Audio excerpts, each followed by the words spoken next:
Kembali lagi di Hot Room. Pak Henry Satrio, waktu demo 11 April Anda ada di lokasi. Apakah Anda penyandang dana atau tukang manas-manasin? Ya, dan yang kedua, bagaimana pandangan Anda? Kenapa demo dari depan istana tiba-tiba pindah ke DPR? Apakah ada penyusup dan sebagainya? Bukan, saya bukan penyandang dana, bukan penyusup juga. Itu kan harus dijawab. Saya ke sana tuh, ya memang kalau ada demo, Bang, karena sebagai pengawat politik kan kita nggak bisa katanya kan. Anda nggak takut dikeroyok tiba-tiba melihat tampang Anda? Enggak juga sih, saya baik-baik aja, tapi kan pakai masker juga. Lebih lama pakai maskernya daripada nggak pakai maskernya.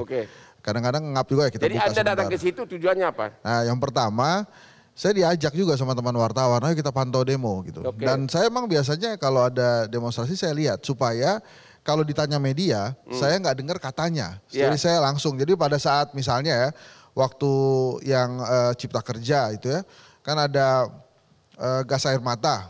Itu kan perih, memang perih. Saya merasakan itu gitu. Padahal jauh lokasinya dan perih gitu. Jadi saya datang ke sana, posisi saya di flyover Senayan. Itu paling enak tuh Bang Hotman, jadi ngelihatnya dari atas ke bawah gitu. Jadi kita tahu tuh. Nah terus ini teman wartawannya kita ke bawah dulu, ke bawah ke depan Holy Wings tuh ya. Ini saya menyebut merek gak apa-apa ya, ya misalnya gitu. Oh iya yang punya ya. Yang punya apa nih? Gak.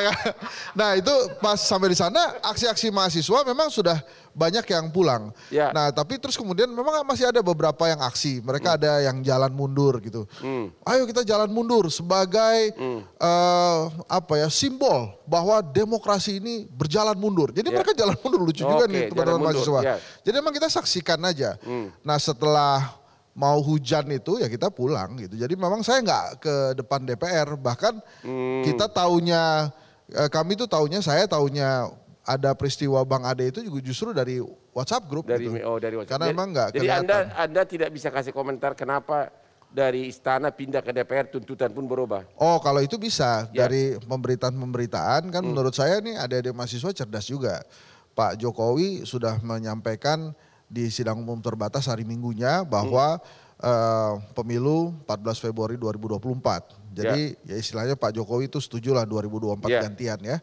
Nah ini ada mahasiswa ya buat apa lagi di istana, orang statementnya sudah jelas. Presiden pindah ke markasnya Bang Tobas dan Bang Masinton gitu. Supaya apa? Supaya tidak ada gerakan-gerakan menuju amandemen Undang-Undang Dasar 45. Makanya sebelumnya saya kasih tahu juga nih ada dari mahasiswa itu pemberitaannya memang nggak ada, bahkan PPHN pun katanya akan dijadikan undang-undang. Jadi menurut saya gerakannya ini tepat dan ada dari mahasiswa kan. Anda tidak melihat ada penyusup di sana, provokator? Saya nggak tahu kalau ada penyusup atau provokator, tapi di sana tuh kan campur baur Bang. Di atas flyover Senayan yang saya ada itu aja kan masyarakat lewat terus. Ada yang selfie, kan jalan tol ditutup kan kosong. Jadi Anda tidak ada indikasi, Anda tidak melihat ada penyusup atau tidak? Saya nggak lihat dan bukan karena nggak lihat, nggak tahu saya. Tapi kalau tukang cilok ada tuh. Tukang cilok, terus Starling itu banyak tuh situ. Jadi kita juga nanya, Pak ini jualan begini kan pas puasa ada yang beli? Ada aja Bang, kayak gitu. Seru juga. Oke, Kak Harudin, koordinator BEM SI, Badan Eksekutif Mahasiswa. Anda kan bikin tim anti penyusup, ya benar ya? Dan kok bisa kecolongan? Iya, bisa dilihat bagaimana aksi massa saat itu kita buat bordir depan, kiri kanan, sama belakang. Sehingga memang membentuk persegi panjang. Sehingga sebenarnya bisa dilihat dan kawan-kawan itu ada menyisir dan ada beberapa, jadi memang setiap kampus ada 30 kampus. Satu kampus itu ada penanggung jawabnya, yaitu presiden mahasiswanya untuk mendata anggotanya siapa yang hadir. Tapi waktu ada Armando dikeroyok, kan mahasiswa banyak di situ. Kenapa tidak menyelamatkan Ade Armando? Pada pukul 15.30 ketika sudah sampai, udah turun waktu ketua DPRI bersama Kapolri saat itu, kita melihat kawan-kawan kita sepakatin akan ada indikasi ricu yang lebih besar. Kenapa Anda bilang gitu? Kenapa Anda bilang gitu indikasi ricu? Karena memang di atas, saya di atas mobil komando itu, botol, kertas. Itu siapa yang melempar itu? Itu di luar dari bordir kita. Berarti menurut Anda siapa itu yang ada penyusup?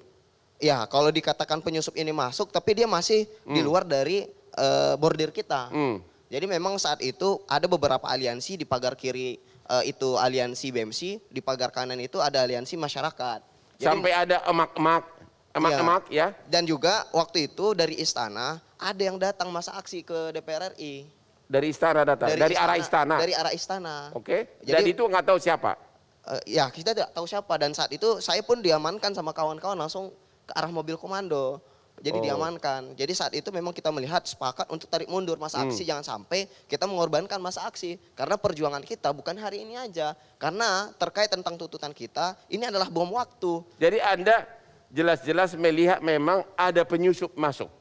Ya jelas ada yang memprovokasi, tapi ketika masuk dalam barisan kita tidak ada. Seberapa banyak waktu itu tim penyusup itu masuk? Banyak banget sampai ada banyak emak-emak atau gimana? Penyusup ini kan abstrak, kita tidak bisa lihat. Dia memancing emosional kawan-kawan yang ada di sana. Jadi memang dia menghoreh-horehkan.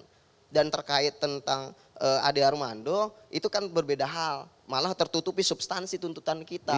Jadi sebenarnya mahasiswa kita masih tetap fokus pada substansi tuntutan dan kajian kita. Bagaimana untuk pengawalan ke depan, bagaimana apa yang di 18 tuntutan kepada presiden dan 4 tuntutan kepada wakil rakyat, itu yang kita kawal. Tuntutan kalian itu tadi Pak Wandi mengatakan masih dalam proses. Sudah ada juga bahkan yang sudah dikerjakan. Iya, terkait Anda masih menuntut nggak? Iya. Anda udah puas nggak mahasiswa? Belum ada puas, karena kan penundaan pemilu harus dibuktikan bahwa terlaksana di 2024. Jadi mahasiswa mengawal sampai 2024. Dan terkait tentang ibu kota negara baru. Pak Jokowi sudah mengatakan bahwa bahkan sudah dibentuk KPU dan sebagainya. Ya kita tinggal mengawasi kan, kita kawal agar berjalannya lancar dan sukses. Terkait tentang ibu kota negara baru, kita tidak menolak. Tapi kita mengkaji dan menunda di kondisi pandemi saat ini. Rakyat saat ini membutuhkan. Jadi kita punya kajian, ada korelasi antara ibu kota negara baru dengan penundaan pemilu. Jadi mengenai presiden 3 periode, mahasiswa sikapnya sekarang apa? Masih menunggu atau sudah puas atas respon pemerintah?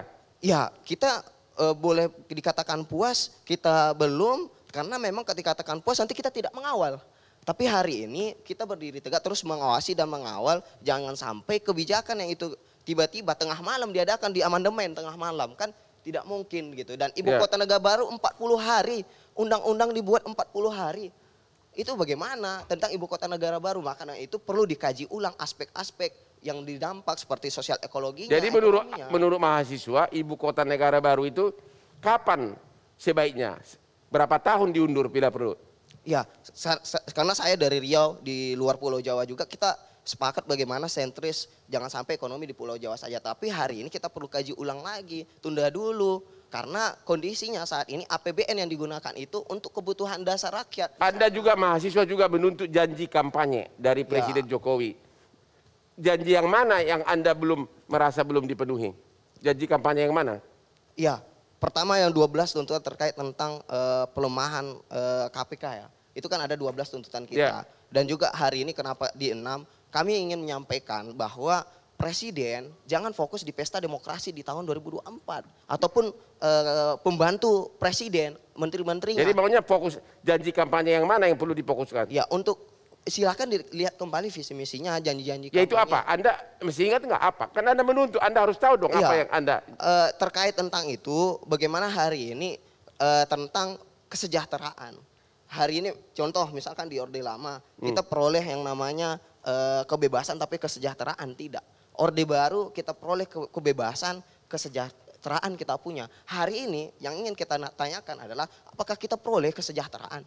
Apakah kita peroleh kebebasan? Jadi menurut Anda gimana? Apakah kesejahteraan dan kebebasan sudah sekarang ini diperoleh? Ya, dikatakan peroleh belum merata kan. Bagaimana hari ini tentang pertumbuhan ekonomi masih ada. Jadi yang Anda janji kampanye yang Anda itu adalah kesejahteraan dan kebebasan. Kebebasan. Bagaimana kita mahasiswa ketika melakukan demonstrasi, saat ini yang lebih disorot adalah tentang kerusuhan, kericuhannya. Ketika pimpinan. Tapi sebentar, tadi kan karena ada bilang zaman Orde Baru kebebasan ada, kesejahteraan ada. Itu saya rasa nggak tahu, tolong diralat aja itu.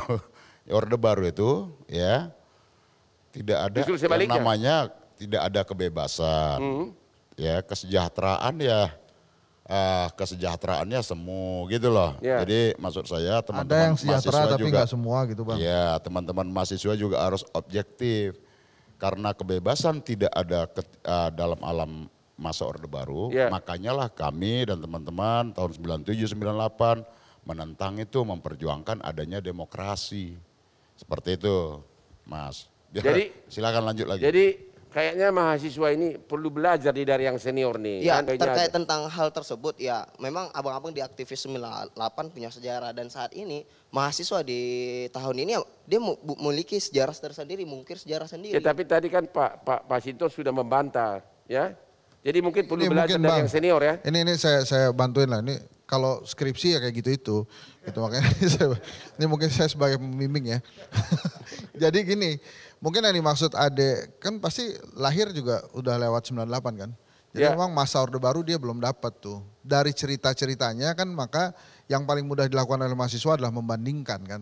Membandingkan dengan cerita-cerita, membandingkan dengan foto-foto. Mungkin memang yang dilihat adalah itu. Tapi kan kalau kemudian saya, Bang Masinton, Bang Tobas kita turun 98 ada apa di baliknya itu kan memang lama. Nah ini adik-adik itu memang perlu belajar lagi, tapi menurut saya esensi dari apa yang mereka perjuangkan hari ini itu patut didengarkan. Terima kasih. Jadi dengan mungkin PMSI perlu ada penasehat dari senior-senior. Oke, kita istirahat lagi, kita kembali setelah berikut ini.